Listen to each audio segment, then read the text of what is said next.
व्यक्ति चाहे तो इसका जवाब ले सकता है, किसी से भी पूछ लीजिएगा। इसलिए नहीं था।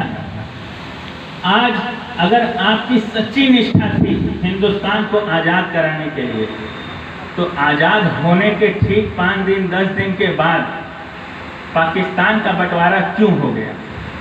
अगर आपकी निष्ठा थी हिंदुस्तान को आज़ाद कराने के लिए, और कोई मुझे बताए कि पाकिस्तान का जब बंटवारा हुआ, आपके देश का जो बंटवारा हुआ, अलग देश की मांग हिंदुओं ने की थी कि मुसलमानों ने की थी?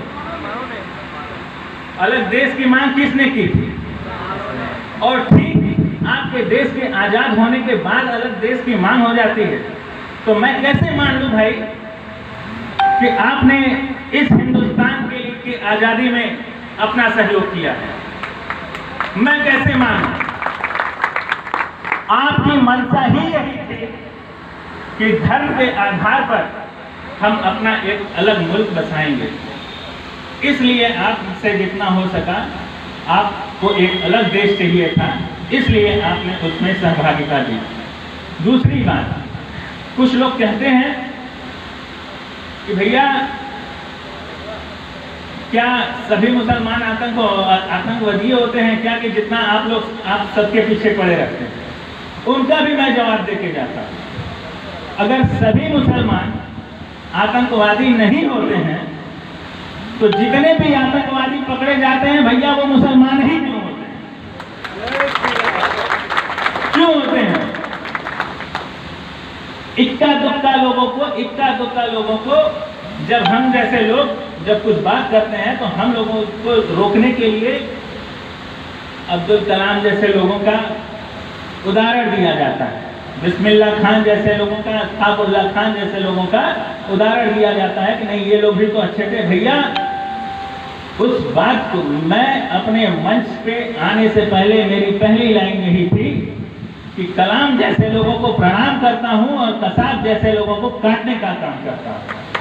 मैं वो दृश्य भूल नहीं सकता कि यही सपा की सरकार थी। मैं 500 मीटर पीछे था, नई सड़क बाजार में 2 बटुक, छोटे छोटे बटुक समझते हैं ना आप लोग, जो धर्मशालाओं में जो जिनकी पढ़ाई होती है, उनकी चोटी वगैरह सब लोग समझ रहे हैं ना आप लोग? बटुक किसको कहते हैं?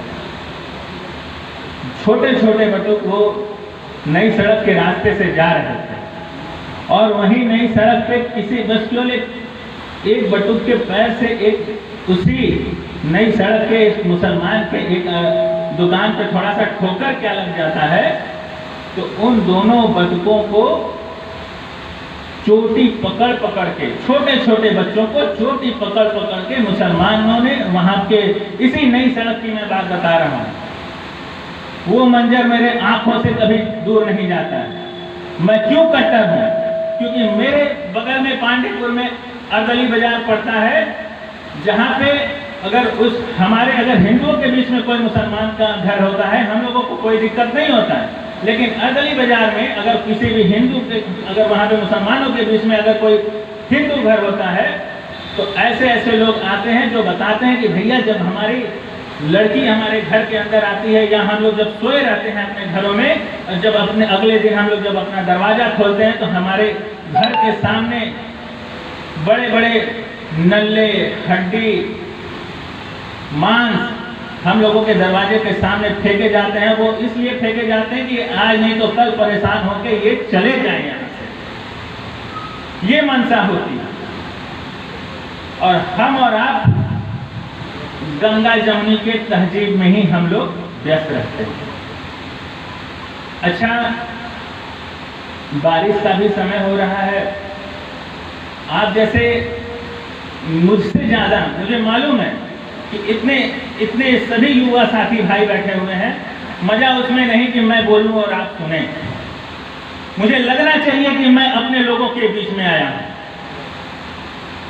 मजा तो तब है कि जब मैं यहां से जाऊं और यहां से 2 नाथूराम गोडसे पैदा करके जाऊं। मैं गांधीवादी विचारधारा से नहीं हूं, मैं गोडसे का विचारधारा रखने वाला व्यक्ति हूं।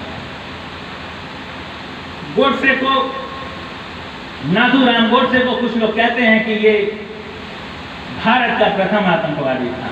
मैं नहीं मानता कि प्रथम आतंकवादी था वो। ऐसा व्यक्ति, नाथूराम गोडसे के किताब में उन्होंने लिखा हुआ है कि मेरा सपना अखंड हिंदू राष्ट्र को देखने का है। ये उनकी डायरी में मेंशन है, अखंड हिंदू राष्ट्र। जिस व्यक्ति का सपना अखंड हिंदू राष्ट्र घोषित करने का हो अपने देश को, क्या वो व्यक्ति कभी आतंकवादी हो सकता है? नहीं। हम क्या अंतर है हमारे और उनके धर्म में?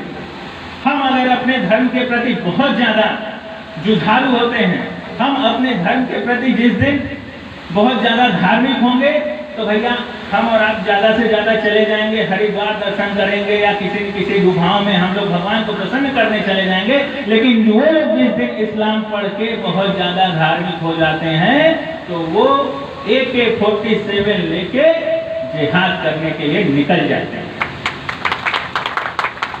काफिर, उनकी नजर में काफिर हैं हम और आप, इससे ज्यादा कुछ नहीं है, काफिर हैं। उनकी किताब में, शरीयत की किताब में, उनकी किताबों में क्या लिखा हुआ है कि हर वो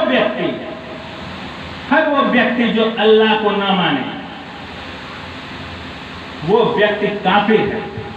और हर काफिरों को मारने के बाद अल्लाह उन्हें यही जिहाद का रास्ता उनको बताता है और ये बताता है कि हाँ, उनको मरने के बाद 72 हूरें मिलेंगी। यही होता है ना। तो भैया हम तो काफिर हैं। हर वो व्यक्ति उनके नजर में जो काफिर है, चाहे वो हिंदू हो, चाहे वो सिख हो, चाहे वो ईसाई हो, जो अल्लाह को नहीं मानता है वो काफिर है। और काफिर है तो उनको मारना है, और मारने के बाद उनको जिहाद के रास्ते वो जाते हैं। हम और आप धार्मिक होते हैं तो हम लोगों हरिद्वार में पूजा करते हैं, और वो धार्मिक होते हैं तो AK-47 लेके मतलब जिहाद के लिए निकल जाते हैं। तो सोचिए कितना अंतर है और हमारे में और उनके में। मेरा सपना है यहाँ से हर व्यक्ति, भगत सिंह, चंद्रशेखर आजाद तो सभी को अच्छे लगते हैं, लेकिन कोई भाई, कोई माँ, कोई बाप नहीं चाहता कि मेरा बेटा भगत सिंह या चंद्रशेखर आजाद की तरह बने। अच्छे सबको लगते हैं। कट्टर हिंदू बनना पड़ेगा हम सभी को, कट्टर हिंदू बनना पड़ेगा। और मैं चाहता हूं कि आज आप सभी भाइयों के बीच में अगर कोई भी एक भाई, अगर मुझे ये लगे कि मैं यहाँ से जाऊं और जाते जाते केवल 3-4 भाइयों की बातों को सुन सकूं, मुझे लगे कि मैं अपने लोगों के बीच में आया हूं, मुझे लगे कि मैं कल को कभी भी इस रास्ते से अगर मैं गुजरूं और मैं आप लोगों को एक वचन देके जाता हूं, कभी भी आप सभी भाइयों को 12 बजे रात में भी अगर आप लोगों को कभी कोई दिक्कत परेशानी होती है, तो ये निर्भय सिंह आप लोगों के लिए सर कटा देगा। और मैं ये केवल जवान नहीं दे रहा हूं, आप लोगों को करके दिखाऊंगा। किसी भी हिंदू भाई को, किसी भी हिंदू भाइयों को अगर दूसरे धर्म के द्वारा प्रताड़ित किया जाता है या जहां मंदिर की बात आती है, आपका भाई वहां पे सबसे पहले आगे खड़ा रहेगा। कुछ लोग हमें और आपके बीच में, हमारे और आपके बीच में लोग कहते भैया मंदिर है तो ठीक है, सबको लेके चलना चाहिए, तो बाबरी मस्जिद भी बन जाना चाहिए। अरे भैया बाबरी मस्जिद क्यों बन जाना चाहिए? कौन था बाबर? बताइए, क्यों होना चाहिए? एक लुटेरा ही था ना, और क्या था? कहाँ पैदा हुआ था? अयोध्या में पैदा हुआ था क्या कि उसकी मस्जिद अयोध्या में बनेगी? लुटेरा ही था ना, विदेश से आके लूटपाट करता था, एक विदेशी आक्रांता था। तो हम क्यों बनाने दें? अगर हम यही बात करते हैं कि नहीं, हम मस्जिद के लिए हम तैयार नहीं हैं, तो भैया हम दंगा भड़काते हैं। भैया हम क्यों दंगा भड़काते हैं? हम कुछ अलग से नहीं मांगते, जो हमारा था बस वही हमारा दे दीजिए। अच्छा, ये भी अजब भी संजोग है कि इस बारिश के मौसम में किसी भी भाइयों की कुर्सी हिली नहीं, किसी भी भाइयों की कुर्सी हिली नहीं। प्रवीण जी उन लोगों की तरफ करिए, ये हमारे हिंदू शेर भाई हैं, इन लोगों के लिए जोरदार तालियां।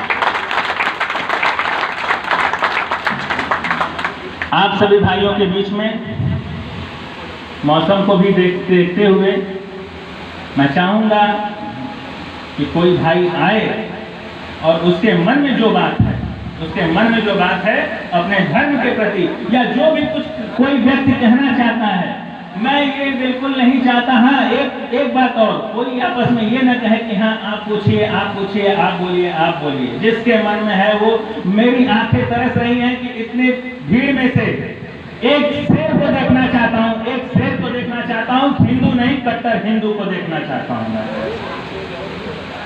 मैं इंतजार कर रहा हूँ। आइए अपने पहले हिंदू शेर भाई के लिए जोरदार तालियां। सभी का संबोधन होना चाहिए और मुझे बस यहाँ से 5 शेर भाई चाहिए। पहला अपना शेर भाई, ठीक, आप और पूछिए कि यहाँ के लोगों के लिए क्या चाहते हैं, क्या ऐसा किया जाए कि अपने धर्म के प्रति, अपने मंदिरों के प्रति सभी भाई इकट्ठा हैं, जागरूक हैं। आप पूछिए। हेलो, मैं अमित चौहान मनोज आपके बीच में अपने कुछ विचारों को व्यक्त करना चाहता हूँ। मेरा कहना है कि यदि मैं हिंदू हूँ तो हिंदुत्व की बात करूँगा, यदि कोई मेरे धर्म के प्रति घात करेगा तो मैं उस पर प्रतिघात करूँगा, और मैं हिंदू हूँ और हिंदुत्व की बात करूँगा। मैं कट्टर हिंदू अमित चौहान मनोज आपके बीच में दानगंज बाजार में कार्यक्रम में शामिल हुआ हूँ और यहाँ पे आयोजक भी हूँ, और मैं चाहता हूँ कि मेरे कुछ भाई हमारे बीच में जो आए हुए हैं वो मेरा सपोर्ट करें और मेरा साथ दें। मैं चाहता हूँ कि आप लोग सामने आए। ये माला उस लाइन के लिए कि मैं हिंदू हूँ और हिंदुत्व की बात करूँगा। धन्यवाद। तो मेरे भाई, आप में से जो भी इच्छुक हैं या मुझे पसंद करते हैं या जो कि मेरे बातों से इंस्पायर हैं, आप आ सकते हैं। और मैं आखिरी में यही कहूँगा कि एक ही नारा, एक ही नाम, जय श्री राम, जय श्री राम।